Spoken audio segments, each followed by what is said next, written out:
মিয়ানমারের গণতন্ত্রপন্থী নেত্রী অং সান সুচিকে কারাবন্দী থেকে গৃহবন্দীর মর্যাদায় উন্নীত করা হয়েছে। বর্তমানে দেশটির সেনাবাহিনীর দ্বারা নির্ধারিত একটি বাড়িতে গৃহবন্দী অবস্থায় আছেন তিনি।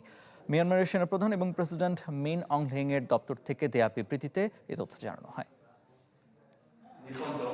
কারাবন্দী থেকে গৃহবন্দী মর্যাদায় মিয়ানমারের গণতন্ত্রপন্থী নেত্রী অং সান সুচি সাজা কমিয়ে তাকে একটি নির্ধারিত বাড়িতে পাঠানোর কথা জানিয়েছে দেশটির সেনাবাহিনী।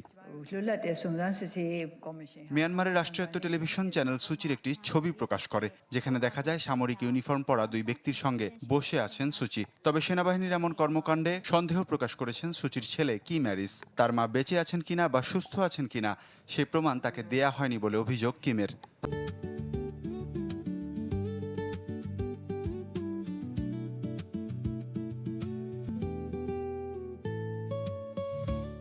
প্রকাশিত ছবিটি 2022 সালের তোলা বলে দাবি তার।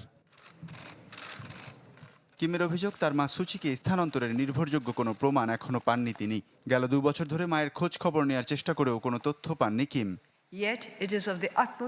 সুচিকে স্থানান্তরের ব্যাপারে বিস্তারিত তথ্য জানতে তার আইনজীবী টিমের সঙ্গে যোগাযোগ করেছিল ব্রিটিশ বার্তা সংস্থা রয়টার্স। কিন্তু আইনজীবী দলের সদস্যরা জানান, সুচিকে গৃহবন্দী করার ব্যাপারে তারা সরাসরি কোনো খবর পাননি। গেল 3 বছর ধরে কোনো প্রকার সাক্ষাৎ করতে পারেননি বলে জানান তারা। ভিডিও কলের মাধ্যমে যতটুকু যোগাযোগ হয়েছে সেখানেও হস্তক্ষেপ ছিল সেনাবাহিনীর।